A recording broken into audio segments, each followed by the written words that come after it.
Good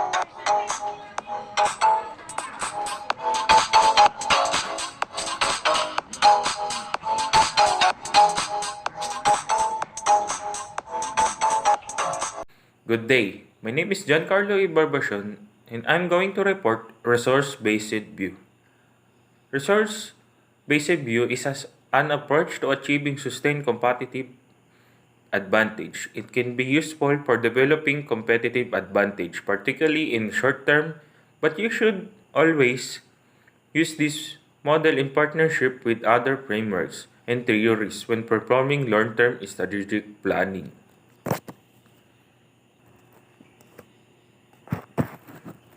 The resource-based view is a managerial framework used to determine the strategic resources a firm can exploit to achieve sustainable competitive advantage. Firm resources and sustained com- competitive advantage is widely cited as a pivotal work in emergency of the resources view. The resources-based view is a model that sees resources as key to the superior performances. If a resource exhibits variable attributes, the resources enable the firm to gain and sustain competitive advantage. The importance of resi- the importance of resource-based view, you will get to understand the real drives of performance in your business. You should be able to identify and protect important resources and capabilities. You will be able to focus sustained performance improvement to the development of resources and capabilities. So, good day, my name is Raymar C. Artificio from BSHM3A. So, I'll assign to discuss tangible assets. Tangible assets are physical things, land, buildings, machinery, equipment, and capital. All these assets are tangible. Organization can easily purchase the physical resources in the market, so they confer little advantage to the companies in the long run. So this is because rivals can also acquire identical assets which deliver competitive party. So yun nga, ang tangible assets is nagre-refer sa resources and physical things that we can see and touch katulad ng mga machine, buildings, tsaka equipment. So, example natin sa supply chain ay yung distribution center at yung mga delivery truck na nagbibigay ng kalamangan sa company na pang short term lamang. Dahil all those physical things or resources can buy in the market in a long run. Intangible assets are assets that have no physical presence. However, a company can own these assets. Example of intangible assets are brand reputation, trademarks, intellectual property, and etc. Unlike tangible assets, companies take a long time to build intangible assets. Hence, a company's competitor cannot easily buy these assets from the market. Usually, intangible assets usually within a company. As a result, intangible assets play a significant role in a company's competitiveness. Often, intangible assets are the main source of a company's sustained competitive advance. Sa madaling salita, intangible assets are the most important or the main source ng pagkakaroon ng lakas ng loob para makipagkompetensya sa ibang kumpanya. Goodwill, brand reputation, and intellectual property tulad ng patents, trademarks, and copyright are all intangible assets na hindi madaling makuha at mapanatili. Heterogeneous. The first assumption is that skills, capabilities, and other resources that organization possess differ from one company to another. If organizations have similar resource profile, they cannot employ different strategies to outcompete each other. What one company would do, the other could simply follow. As a result, company achieve no competitive advantage. This is the scenario of perfect competition, yet real-world market are far from perfectly competitive. Some companies that are exposed to the same external and competitive forces can easily replicate different strategies and outperform each other. Therefore, RBV assumes that companies achieve competitive advantage by using their different bundles of resources. Sabi dito, ang perfect competition daw ay yung pare-pare sila ng strategy, tapos sila na ang bahala kung paano sila makakabenta or paano nila maigitan yung iba. Pero sabi din dito, in real world daw ay hindi sila gumagamit ng same strategy, pero ginagawa nila ay kinokopy nila sa iba tapos mas ginagalingan na lang nila.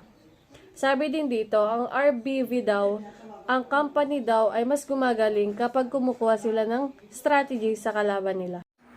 So, good day everyone. My name is Natalion Marcos Teoriza from BSHM 3A, and I am the one who assigned to discuss about Immobile. So, Immobile is one of the two critical assumptions of RBV.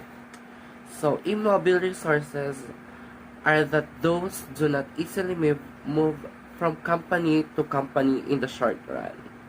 These stop competitors from easily replicating resources and competitive strategies employing those resources. Intangible resources like brand, equity, intellectual property are usually immobile. However, a firm's sources of competitive advantage go beyond heterogeneity and immobility. Other factors play a vital role in enabling firms to stay competitive.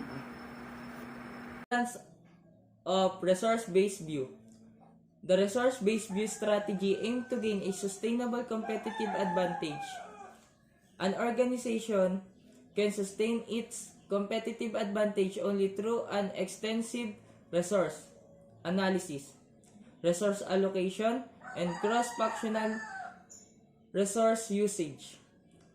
Likewise, only when a company unleashes its workforce true potential can it innovate better and stand out in the industry.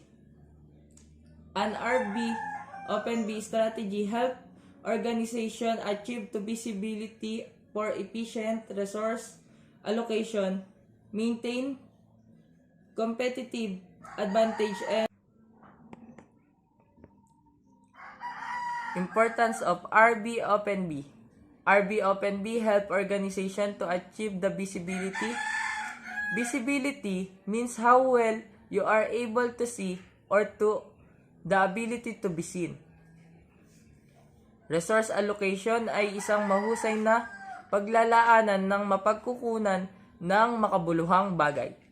Competitive advantage ay kung ano ang nagtatakda sa isang negosyo bukod sa mga kakompetensya nito.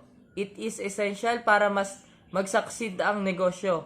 To attract the customer while the cross-functional resources usage, it means meron itong isang grupo na mayroong variety of expertise na nagsasama-sama upang makamit ang isang layunin.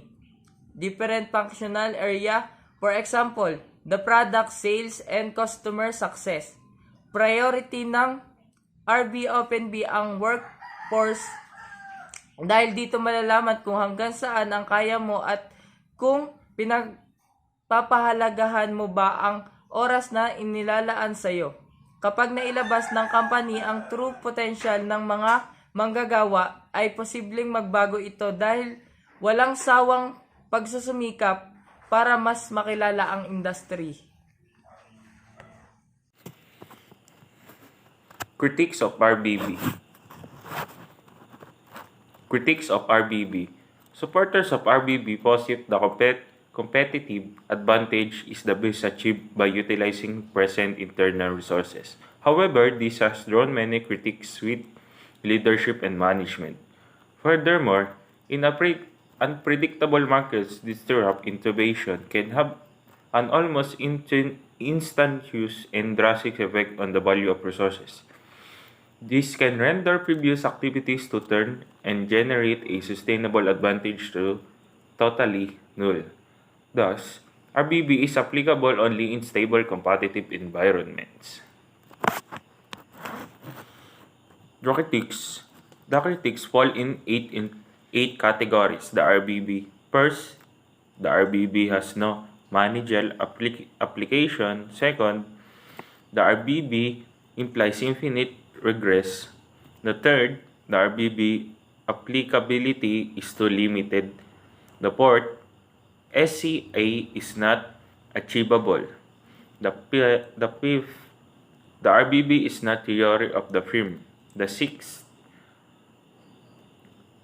BRIN is neither necessary nor sufficient. The seven, the value is of resources is too intimidated to provide for useful theory. The eight, the definition of resources is unworkable. The first five critiques do not really threaten the RBB status. They are incorrect or irrelevant or apply only when the RBB is taken to its logical and practical extreme. Further decrementing the RBB and its variable can contain them. However, the last three critiques offer more serious challenge that need to be dealt with if the RBB is not to realize Mercury is potential to explain, especially beyond predictable, stable environment. The critiques are particularly valuable for the suggest where improvements might be made.